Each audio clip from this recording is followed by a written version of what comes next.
শুক্রবার বিশেষ দুটি আমলের দিন। শুক্রবার সূরা কাহাফ পাঠকারী ব্যক্তি কখনো দাজ্জালের ফিতনায় পড়বে না।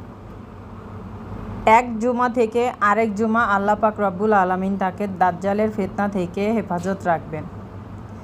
এবং শুক্রবার দুরূদ পাঠের দিন। অবশ্যই যত পরিমাণে পারা যায় দুরূদ পাঠ করতে হবে এবং অশেষ নেকি হাসিল করার একটি বিশেষ সুযোগ দিয়েছেন আল্লাহ, যার মাধ্যমে